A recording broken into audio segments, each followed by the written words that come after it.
começar. Meu nome é Jennifer, eu sou R3 de anestesiologia no HSPM, tá? E hoje a gente vai falar um pouquinho sobre anestesiologia e urologia. Bom, eu vou começar falando então sobre a inervação, tá? A inervação do rim e a inervação dos ureteres. Os nervos renais, todos eles vão ter origem entre T4 e L1.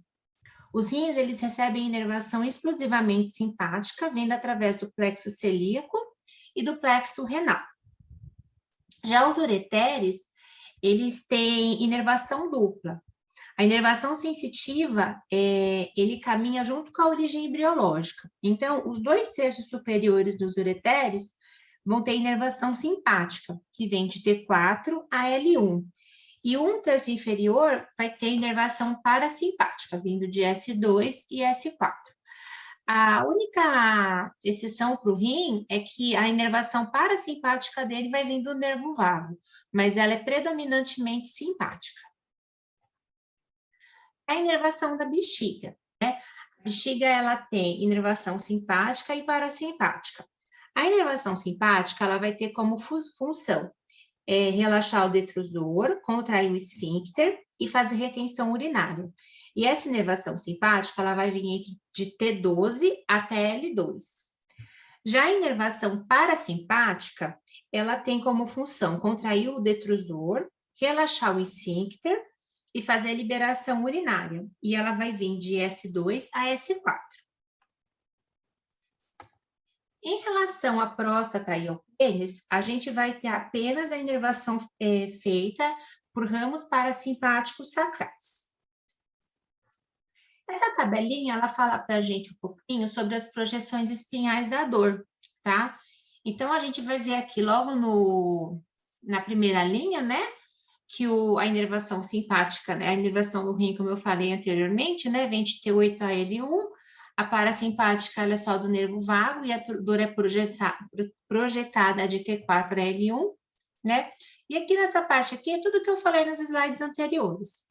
O que fica de muito interessante para a gente aqui, que eu queria destacar, em relação ao testículo, tá?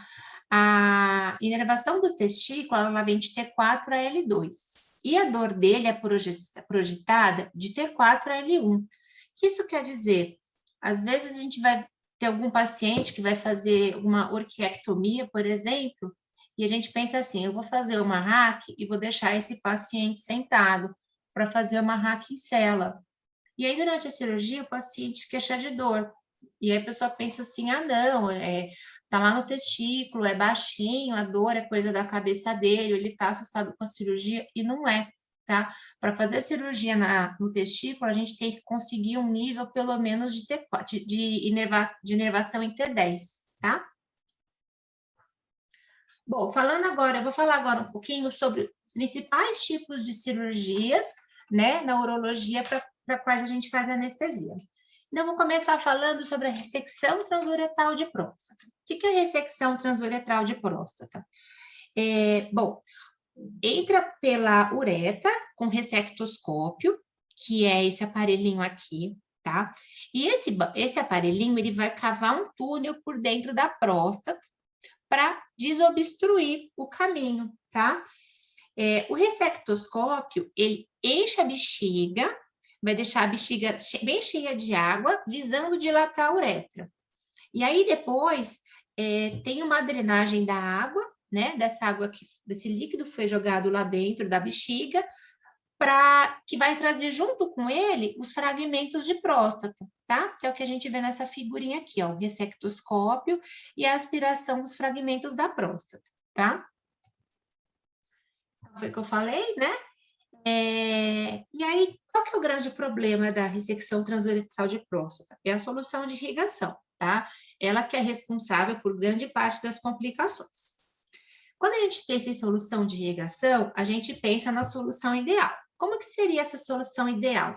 Ela deveria ser uma solução isotônica em relação ao plasma do paciente. Ela não pode ser hemolítica, ela não pode ser tóxica, ela não deveria ser nem metabolizada, nem excretada rapidamente. Ela não pode ser eletrolítica, por quê? Quando a gente fala do bisturi elétrico, né, a gente tem o bipolar e o monopolar, né? E aí, nesse tipo de cirurgia, geralmente usa o bisturi monopolar. E aí, o que quer dizer isso? Que a gente tem um polo no ressectoscópio e o outro polo vai estar lá na placa, né? Aquela placa que logo no começo da cirurgia a circulante coloca no paciente.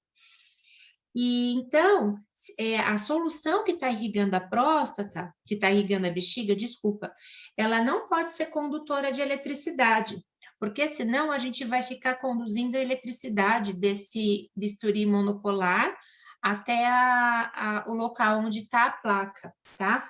A gente precisa que a eletricidade fique concentrada na região da próstata, tá? Aí que a gente precisa também que seja uma solução transparente, né? E que seja barata. E aí vamos falar um pouquinho dessas opções, tá? Eu coloquei aqui as 4 principais opções que a gente tem, com as suas vantagens e desvantagens. Quando a gente pensa na água, né? A água, ela é uma solução que tem osmolaridade zero, tá? O problema dela, ela faz hemólise, hemoglobinemia, hemoglobinúria e hiponatremia. E a vantagem dela é que ela é transparente, então não é tão vantajosa, tá? A gente também pode ter a glicina a 1,5%. Ela tem osmolaridade de 200, tá? A vantagem é que ela tem menor chance de fazer a síndrome da RTUP, né? Da restrição transuretral da próstata, que eu vou falar mais para frente. E ela também pode fazer a perda visual transitória. Por que que ela faz essa perda visual transitória? Porque a glicina, ela é um aminoácido inibitório e ela é o principal aminoácido inibitório na retina. Então, pode acontecer durante a cirurgia o paciente queixar dessa perda visual transitória. Então, é importante a gente saber qual que é que a solução que está usando é a glicina e orientar o paciente, que isso vai passar. Bom, a vantagem, né? Tá, e ela também pode fazer hiponatremia, hiporamoninemia e hiperoxalúria, tá? A outra solução que a gente tem disponível é o sorbitol a 3%. Ele é uma solução com osmolalidade de 165. A vantagem dele é que ele também faz menos síndrome de RTUP. A desvantagem é que ele faz hiperglicemia, tá? E faz também diurese osmótica, tá? A outra solução possível é o manitol a 5%, tá? Ele tem uma osmolalidade parecida com a do plasma, ele tem 275 de osmolalidade. A vantagem é que ele é uma solução base praticamente isosmolar, né? E ele não é metabolizado. A desvantagem é que ele faz diurese osmótica e uma expansão intravascular intensa. Bom, e o que então é essa síndrome da reecção transuretral da próstata, né? Ela é uma síndrome causada por conta da absorção dos líquidos de irrigação, tá? Essa síndrome, ela vai ter 2 componentes principais, que é a hiponatremia e a hiposmolaridade. Isso vai acontecer principalmente se for uma solução hipotônica. As manifestações clínicas são várias, né? Mas principalmente elas são associadas à sobrecarga hídrica, tá? Então, a gente vai ter hipertensão arterial, né? Bradicardia e a alteração do nível de consciência. Depois que o paciente faz hipertensão e bradicardia, a gente pode evoluir para um edema agudo de pulmão e um choque, pensando no paciente que tem uma insuficiência cardíaca, tá? Lembrar também que a hiponatremia, ela pode levar a edema cerebral, né? Também apresentação de náuseas e vômitos. E lembrar também que, dependendo de cada solução de irrigação, ela pode ter as suas particularidades. Bom, então falando aqui um pouquinho dessa tabelinha eu coloquei, né? A concentração de sódio sérico, as alterações que a gente pode ter no sistema nervoso central e no eletrocardiograma, tá? Quando a gente está com sódio em torno de 120, né? O paciente pode apresentar confusão mental e no QRS a gente pode ter um alargamento. Conforme esse sódio vai caindo, chegando lá em torno de 115, é quando o paciente começa a apresentar sonolência e náusea, tá? Então, sobreposto ao alargamento do QRS, a gente pode ter uma elevação do ST. Quando essa natremia cai mais ainda, chegando em 110, o paciente pode ter convulsão, coma, né? E no eletroencefalograma ele pode, inclusive, apresentar FV ou TV, tá? Ou seja, ela é uma síndrome bem grave, uma complicação bem temerosa para a gente. E aí, o que vão ser fatores de risco, né? Bom, o principal fator de risco é a quantidade de seios venosos abertos. Quando o cirurgião entra lá no comecinho da cirurgia, com o ressectoscópio, ele lesa alguns seios venosos, né? E aí, a quantidade de seios venosos que forem lesados, eles vão predizer um risco maior ou menor da gente ter a síndrome da ressecção transuretral da próstata, tá? A duração da cirurgia também é um fator importante, por quê? Porque durante a cirurgia toda ele está usando a solução de irrigação, a pressão hidrostática do líquido, tá? E o ritmo de irrigação. O ritmo de irrigação ideal, ele deveria ser de 10 a 30 ml por minuto, sendo no máximo 2 litros em até 1 hora, em até 2 horas. E aí, o que a gente pode fazer de profilaxia para evitar que o paciente tenha essa síndrome, né? O tempo de cirurgia tem que ser estreitado, né? O ideal é que ele dure menos de 1 hora. A altura do líquido de irrigação, ele tem que ser de até 30 centímetros no início da cirurgia e 15 centímetros no fim. Então, aquilo que a gente está habituado a ver, né, que coloca o soro no suporte, coloca o suporte lá bem alto, isso está errado, tá? A gente deve evitar fazendo o paciente soluções hipotônicas intravenosas, tá? Então, nesse paciente, a gente tem que preferir fazer o soro fisiológico em detrimento do Ringer, porque o Ringer é um pouquinho mais hipotônico em relação ao plasma, tá? E em caso esse paciente faça hipotensão, a gente tem que usar vasopressor em detrimento de volume. A gente não pode esquecer, né, que ele vai estar absorvendo muito líquido pela própria cirurgia, tá? Lembrar também, né? A gente tem o eletrodo bipolar, tá? Ele permite uma irrigação com soro fisiológico, não tem risco do paciente fazer retenção hídrica, e também existe esse laser ND-UV. Ele não precisa de solução de irrigação, mas ele libera uma fumaça tóxica. Também seriam 2 maneiras da gente fazer profilaxia, tá? E o tratamento? Bom, o tratamento é a gente, se possível, interromper o procedimento o mais rápido possível, dar suporte respiratório para o paciente, se for necessário, suporte cardiovascular, fazer um eletrocardiograma com 12 derivações, exames laboratoriais, restaurar a tonicidade celular, extracelular, né, com restrição hídrica e diurético de alça, tá? A nossa meta aqui vai ser manter o sódio mais de 120, não precisa chegar no sódio de 135, 140, bonitinho, não. Chegar no sódio de 120. Se o sódio do paciente tiver menor que 120, ele vai ter sintomas mais graves, tá? E aí, a gente tem que repor para ele o sódio com NaCl a 3%, numa infusão menor que 100 ml por hora, lembrando que tem o risco de hemianólise pontinha aguda, tá? E aí, talvez alguém aqui fale assim, mas eu já li que a reposição de sódio tem que ser 0,05 ml/hora. Sim, tem que ser, mas isso se for um caso crônico. Quando é um paciente que desenvolveu essa hiponatremia agudamente, né? Então, vamos pensar aí em torno de 1 hora de cirurgia, a gente não se preocupa tanto com essa questão de mianólise pontinha, tá bom? Bom, as complicações dessa cirurgia, né? Voltando agora para a parte da cirurgia, a gente vai ter, pode ter sangramentos, tá? Porque quando a próstata é manipulada, são produzidos muitos anticoagulantes no corpo. E assim a gente vai ter um aumento de tromboplastina, de plasminogênio tecidual prostático e fibrinólise. Isso aumenta o sangramento, tá? Nesse tipo de cirurgia, a gente espera um sangramento de 2 a 4 ml por minuto. Isso já é esperado, tá? Outra complicação que a gente pode ter é a perfuração vesical, tá? Quando tem perfuração vesical, o mais habitual é que ela seja extraperitoneal, tá? E aí o paciente, ele vai sentir dor e desconforto.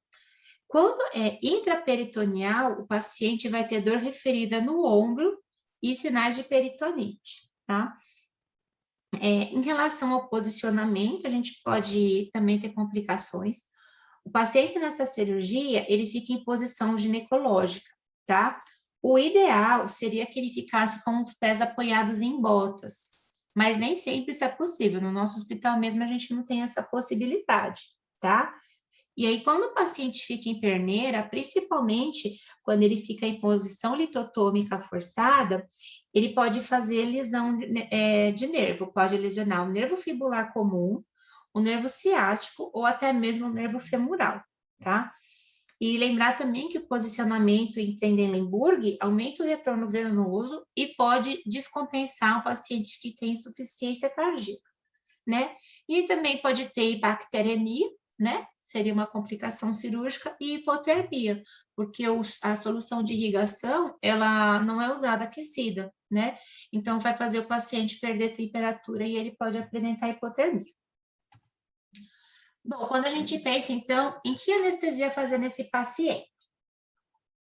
Pensando em bloqueio, né? Bloqueio espinhal, a gente vai optar por raquianestesia, tá? Quando a gente faz peridural, a gente não tem um bom bloqueio das fibras sacrais.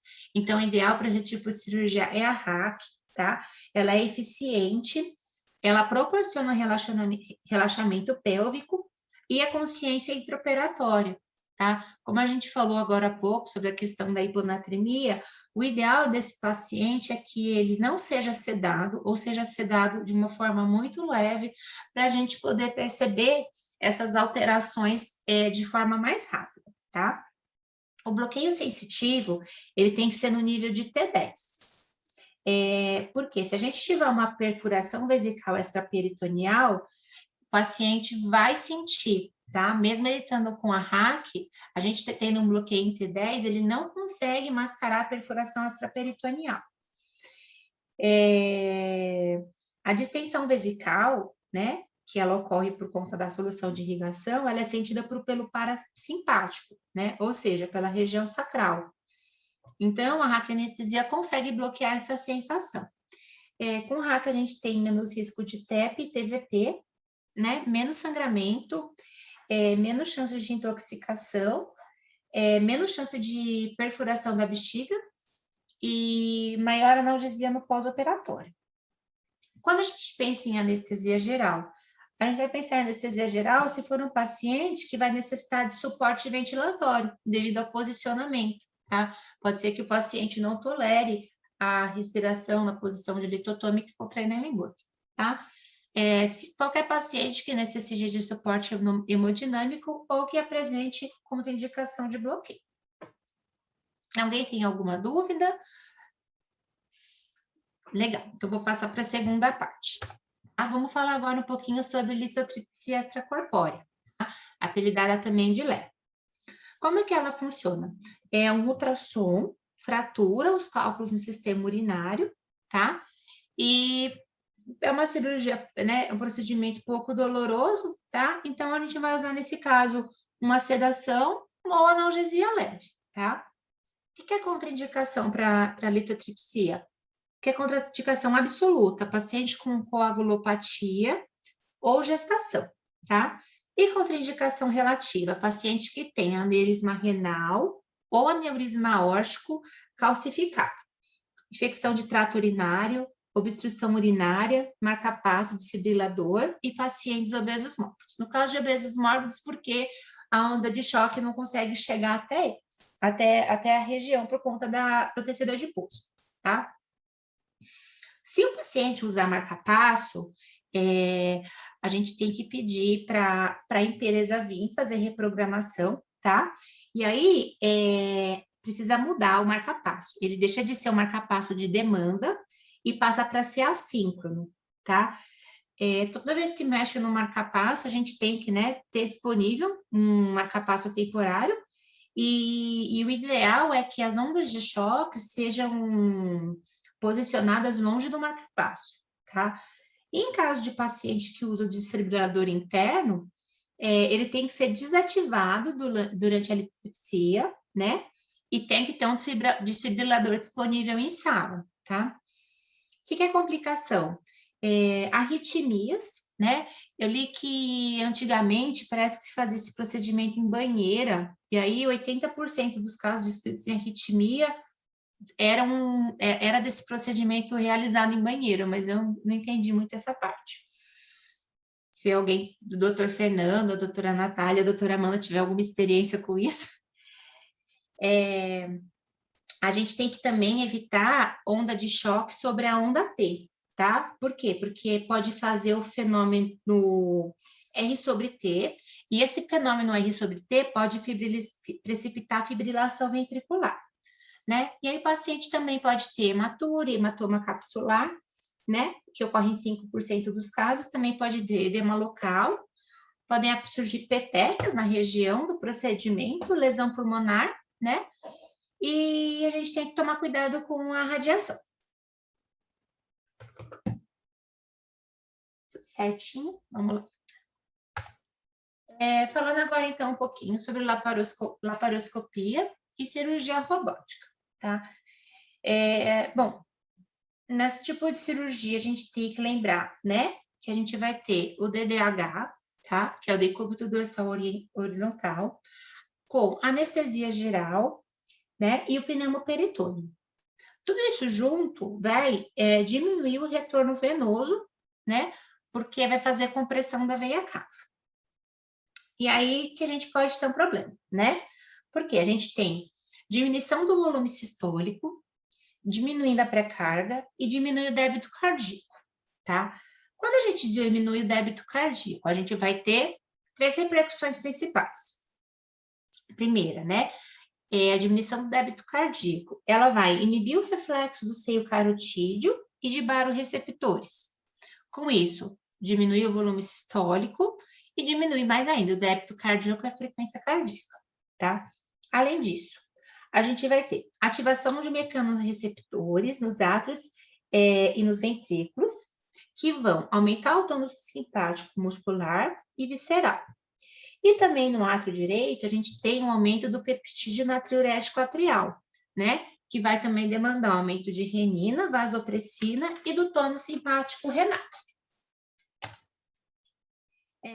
Ou seja, quando a gente tem uma queda do débito cardíaco, a gente deflagra ativação simpática, ativação hormonal e compressão mecânica, tá? Isso acaba gerando uma situação paradoxal, tá? Mas a gente tem um aumento da pressão arterial durante a insuflação do pneumoperitônio. Ou seja, tudo isso vai fazer com que o paciente possa aumentar a pressão durante a insuflação do pneumoperitônio, sem que isso demonstre que a gente está perdendo o plano anestésico, tá?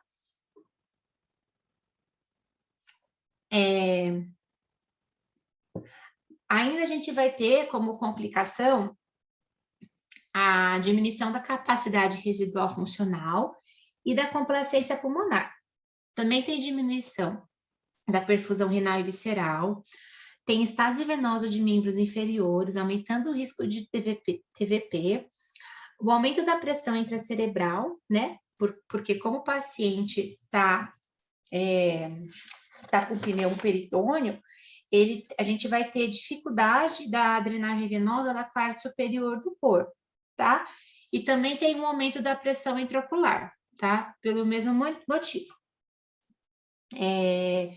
Em alguns casos, quando a gente usa a posição de Trendelenburg, a gente pode piorar ainda mais essas repercussões, tá? O aumento da pressão do pneumoperitônio, ele diminui o fluxo sanguíneo para os órgãos intraabdominais. O que isso causa de repercussão para nós? A gente tem uma diminuição do fluxo sanguíneo hepático lentificada, tá? O que vai também, como consequência, lentificar a metabolização de drogas.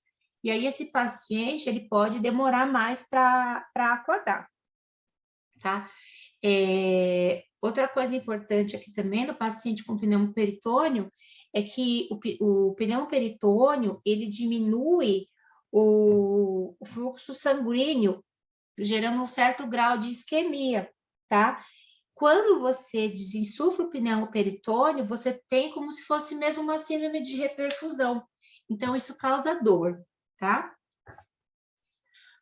Quando a gente fala de pneumoperitônio, né, a gente tem que ficar mais ou menos com o valor... E um copo. Oi? Tá. Quando a gente fala de pneumoperitônio, a gente tem que ficar mais ou menos com o valor 10 e 20 na cabeça, tá? Então, assim, o ideal é que o pneumoperitônio ele esteja entre 10 e 20. Quando está entre 10 e 20, o que a gente tem de repercussão? A gente tem uma diminuição do retorno venoso, diminuição do débito cardíaco e o aumento da pressão arterial, tá? Pelo que eu falei no slide anterior, da gente ter ativação simpática. Quando o pneumoperitônio está maior que 20, a gente tem diminuição de retorno venoso, tem diminuição de débito cardíaco, mas aqui a gente diminui tanto o débito cardíaco e o retorno venoso que aquela ativação simpática ela não é suficiente para aumentar a pressão. Então, aqui o paciente fica hipotenso, tá? E quando o pneumoperitônio está menor que 10, a gente tem um aumento de retorno venoso, um aumento de débito cardíaco e até mesmo uma melhora da hemodinâmica, tá? Em relação ao controle respiratório, né? Quando o paciente está com pneumoperitônio, o pulmão dele fica menos complacente. Então, o que acontece? O volume minuto ele tem que ser maior, pelo pulmão estar menos complacente e por conta da absorção de CO2, porque o pneumoperitônio é insuflado por CO2. Lembrar também que a gente tem uma tendência à telectasia, então é obrigatório a gente usar PIP e ventilação controlada. A gente também vai ter uma tendência à acidose respiratória, tá? Por conta desse CO2. Mas isso é tolerável, porque para o paciente é muito melhor uma cirurgia videolaparoscópica. E aí a gente tem que evitar hipoxemia. Outra coisa obrigatória, né? No caso da cirurgia laparoscópica, é o bloqueio neuromuscular, tá? A gente tem que ter um bloqueio neuromuscular profundo, com TOF zerado e o PTC, que é a contagem pós-tetânica menor, igual a 5, tá? O bloqueio neuromuscular profundo, ele vai garantir a imobilidade do paciente. Quando a gente fala em cirurgia robótica, principalmente, tem que ser total, tá? O paciente tem que estar totalmente bloqueado. Lembrar também que o bloqueio neuromuscular, ele diminui o tônus da musculatura abdominal, tá? Então, o que eu ia falar aqui? O que acontece? Tá. Às vezes a gente fala assim, eu fiz o bloqueio, fiz um atracúrio no paciente, vai durar, eu sei que o atracúrio dura aí 30, 40 minutos, e aí deu 20 minutos que eu fiz, estava lá o cirurgião falando assim, o paciente tá reagindo, ele tá fazendo força, né? E aí a gente pensa assim, tá nada, ele não tá não, porque eu sei que tá dentro do período de ação da droga, mas isso não é verdade, tá? Qualquer movimento que o paciente tenha vai fazer ele brigar, né, com pneumoperitônio por conta do tônus. Então, às vezes, a gente tem que realmente repicar antes do que a gente sabe ser o período de ação da droga, tá? E é bom o paciente estar bem bloqueado, porque a gente limita o aumento da pressão intraabdominal, tá? Isso quer dizer o quê? O cirurgião não vai ter que colocar um pneumoperitônio de 12, 15, até 20, tá? Ajuda a cirurgia, porque você também aumenta o espaço de trabalho, você melhora as condições cirúrgicas, melhora a ventilação mecânica, né? E também diminui a chance de erros e riscos, tá? A gente só tem que tomar muito cuidado com uma questão. Quando tem um procedimento retroperitoneal por vídeo, sempre a gente tem que avaliar se há enfisema subcutâneo cervical, porque por conta da por conta da posição que o paciente fica, tá? E lembrar também que essas cirurgias, principalmente robótica, elas são mais longas. Então, o paciente, aquela acidose respiratória que a gente fala que a gente tolera, né, por conta do benefício da técnica, aqui numa cirurgia mais longa, ela pode causar alguma repercussão sistêmica, tá? Ok, quer perguntar alguma coisa? Legal. Vamos falar então agora sobre prostatectomia, tá? Vamos pensar então primeiro no perfil do paciente que vai se submeter a uma prostatectomia. Geralmente são pacientes idosos com comorbidades, né? E aí começa o nosso primeiro problema. A gente tem basicamente 3 tipos de prostatectomia com as suas divisões. A gente tem a transvesical, tá? Pode ser aberta ou suprapúbica. A gente tem a perineal e tem a videolaparoscópica, que pode ser convencional ou robótica, tá? Falando um pouquinho sobre a transvesical. Na prostatectomia transvesical, a gente tem que lembrar do posicionamento. O paciente vai ficar no posicionamento como se fosse um canivete. Deixa eu ver se eu coloquei. Não coloquei a figurinha. É como se ele ficasse um canivete. A parte da crista ilíaca vai ficar mais alta que os membros inferiores e a cabeça, tá? O problema desse posicionamento é que ele causa estase venosa nos membros inferiores, porque diminui o retorno venoso, diminui o débito cardíaco e aumenta também os riscos de TEP e de TVP, tá? A gente vai ter também um maior risco de embolia aérea. Por quê? Porque o campo cirúrgico, ele está acima do nível do coração, tá? As vísceras, elas fazem peso e também vão diminuir o volume pulmonar e a complacência. E a estase na cabeça pode causar edema cerebral. Em relação à técnica anestésica, né? A gente pode fazer aqui geral, bloqueio ou elas combinadas, tá? Quando a gente faz a peridural ou geral com peri, sob ventilação espontânea, tem menor risco de sangramento do que comparado com a ventilação controlada, porque a ventilação mecânica, ela faz pressão positiva, tá? Isso aumenta o risco de sangramento. O bloqueio espinhal, ele está associado a ter menos sangramento, menos risco de TVP e menos dor no pós-operatório, tá? Em relação à monitorização, a gente vai ter que individualizar, tá? Então, para todo mundo, a monitorização básica e avaliar se a gente vai fazer PAM, se a gente vai ter um acesso venoso central ou um acesso calibroso periférico, tá? Lembrar que nesse paciente a gente não consegue avaliar débito urinário, porque a bexiga vai estar aberta, então a gente não vai ter diurese para guiar a nossa hidratação. A prostatectomia perineal, ela é feita para próstatas menores, tá? A gente pode fazer anestesia espinhal, mais comum nesse caso vai ser a RAC, né? Ou anestesia geral. Monitorização básica e avaliar avançada, se necessário, tá? E saber que nessa técnica, o paciente vai ficar numa posição litotômica forçada, tá? Isso vai deixar o abdômen bem comprimido e pode comprometer a complacência pulmonar, tá? Então, às vezes, se for um paciente DPOCítico, um paciente obeso, a gente vai ter que avaliar de fazer uma anestesia geral por conta do conforto do paciente e, né, para ele poder respirar tranquilamente, tá? E a videolaparoscópica, né? A gente tem a robótica, né? Que é o robô da Vinci. Ela está associada a menor sangramento, menor tempo de internação, tá? É interrogado também se ela causa menos incontinência urinária e impotência. Ela é um procedimento muito longo, tá? É um procedimento caro, a maioria dos planos não cobre, então o paciente acaba pagando uma complementação para poder fazer cirurgia robótica, tá? As complicações, elas são bem semelhantes à da laparoscopia, tá?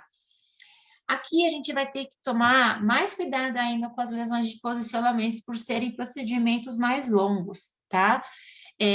Nessa cirurgia, o paciente ele fica com o Trendelenburg forçado a 45 graus, o que propicia ainda mais edema cerebral, edema de via aérea, tá? Então, antes da gente estubar esse paciente, a gente tem que avaliar se as vias aéreas deles não estão edemaciadas.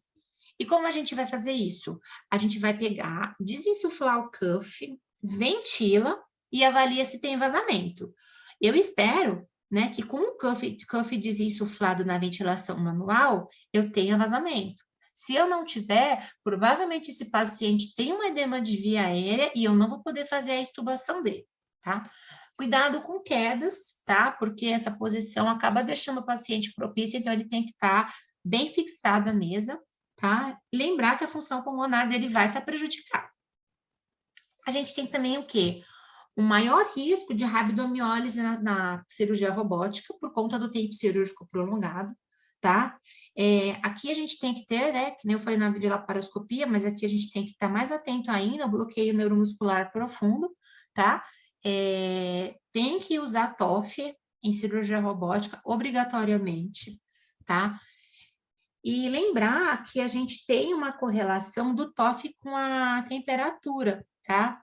A hipotermia central, não a periférica, tá? A hipotermia central, ela potencializa o bloqueador neuromuscular, tá? E pode falsear o resultado do TOF, tá? Essa cirurgia é sempre com anestesia geral, tá? Saber que o sangramento pelo seio prostático, ele costuma ser muito grande. E aí a gente pode empregar algumas estratégias para evitar a transfusão e sangramento, tá? O que é descrito é hemodiluição ou normovolêmica, tá?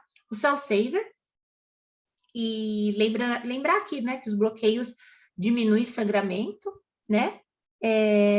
Aqui a gente pode fazer o bloqueio pensando em diminuir o sangramento, mas não necessariamente em analgesia pós-operatória, porque como é uma cirurgia mais longa, quando a cirurgia acaba, provavelmente seu bloqueio, né, ou já vai ter ido embora, ou você vai ter pouco dele, de repente só a morfina que você colocar, tá? Mas a principal indicação aqui do bloqueio é pensando em diminuir sangramento, tá? Também a gente vai ter como complicação, né? Pode ter TEP, TVP, seroma e hematomas, tá? E também o paciente pode, apesar da cirurgia robótica, evoluir com incontinência urinária e impotência. Outra cirurgia importante, né? Na urologia é a nefrectomia, né? E aqui a gente vai ter geralmente pacientes idosos, com mais de 60 anos, tabagistas, com DPOC e coronariopatas, tá? Para a nefrectomia, é importante a gente saber que 5 a 10% dos tumores vão invadir a veia cava inferior, tá? E eles podem trombosar. Essa trombose pode chegar no átrio direito. E aí, se essa trombose chegar no átrio direito, esse paciente pode ter indicação de SEC, tá? Lembrar também das síndromes paraneoplásicas e os que elas podem causar. Anemia, hipercalemia, né? Entre outros. A nefrectomia, ela pode ser aberta ou laparoscópica, tá? Aqui a gente sempre vai ter que fazer anestesia geral, né? E a gente pode combinar com a peridural, tá? É bom fazer porque o pós-operatório dessa cirurgia é bem doloroso, tá? Aqui a gente vai precisar de um acesso venoso central, tá? E PAM. E aí, geralmente, né, mas principalmente quando acomete a veia cava inferior, né, a gente vai ter dificuldade do retorno venoso. E aí a gente pode ter hipotensão durante a indução, tá? Se tiver acometendo a veia cava inferior, esse tumor que indicou a nefrectomia, a gente pode ter alguma hipotensão na indução por conta dessa dificuldade de retorno venoso, tá? O posicionamento é esse que está na figura, tá? O paciente tem que ficar apoiado na crista ilíaca, cuidado para não deixar apertando as costelas do paciente, e não esquecer de colocar um apoio entre as pernas e axilas, tá? se a gente coloca um oxímetro, uma dica nesse caso é colocar o oxímetro no membro que está na parte de baixo, que a gente vai ficar avaliando se está havendo compressão, tá? Aqui também é uma cirurgia longa, então essa questão do posicionamento é bem importante. Sobre a RTU de bexiga, né, ressecção transuretal de bexiga, ela é parecida com a RTU de próstata, tá? Então, aqui também enche a bexiga, entra com ressectoscópio, aí localiza as lesões e usa uma alça de bisturi para curetar, tá? É importante a gente saber que o câncer de bexiga ele é o segundo mais comum do sistema urológico, tá? Que seria o carcinoma de bexiga. Aqui, um bloqueio espinhal no nível de T10, ele já é suficiente, tá? O risco que a gente corre nessa cirurgia é perfuração de bexiga, tá? O risco de perfurar a bexiga na RTU de bexiga é menor do que na RTU de próstata, porque você precisa de menos distensão, tá? Do que na próstata. Uma situação também que a gente pode ter é quando o tumor está na parede inferolateral. O ressectoscópio, que nada mais é do que um bisturi elétrico, ele pode estimular um nervo obturador, tá? E aí isso vai fazer o paciente mexer a perna. Ele chuta mesmo, sabe? Se o cirurgião tomar cuidado, ele leva um chute. E isso acontece mesmo a gente tendo com bloqueio espinhal correto, tá? Porque aqui é um estímulo periférico, não é estímulo central, tá? Quem já presenciou a situação não vai esquecer. Aqui a gente não tem risco de intoxicação hídrica como na RTU de próstata, porque aqui os seios venosos do paciente são preservados, então não tem risco de absorção maciça do líquido de irrigação, tá? Bom, para finalizar, falar um pouquinho então sobre a cistectomia radical, tá? O perfil de paciente desse tipo de cirurgia são os idosos tabagistas. Ela é considerada uma cirurgia de grande porte, com uma alta morbimortalidade, tá? É muito comum no intraoperatório necessitar de transfusão sanguínea. E aqui a gente vai fazer uma anestesia focada nas doenças associadas ao quadro clínico do paciente, tá? A gente pode usar anestesia geral, né? Ou combinada com bloqueio espinhal e usar a bomba de PCA, tá? Que é uma forma, é uma bomba tipo, que a gente usa mesmo, programada para a demanda de dor do paciente, né? Ela tem uma dose tóxica, ao máximo que você pode fazer, e a dose de manutenção. E aí o paciente vai estar com essa dose de manutenção e vai fazer também as doses de resgate, de acordo com a demanda dele, tá? Na cistectomia, a gente precisa fazer uma monitorização mais invasiva, tá? Então, pelo menos uma PAM, um acesso venoso central. Também é uma cirurgia que a gente não consegue ter débito urinário, tá? Para guiar a reposição volêmica. E aqui a gente espera, nesse tipo de cirurgia, grandes perdas volêmicas, né? Tanto perda volêmica quanto perda sanguínea. E é isso, gente.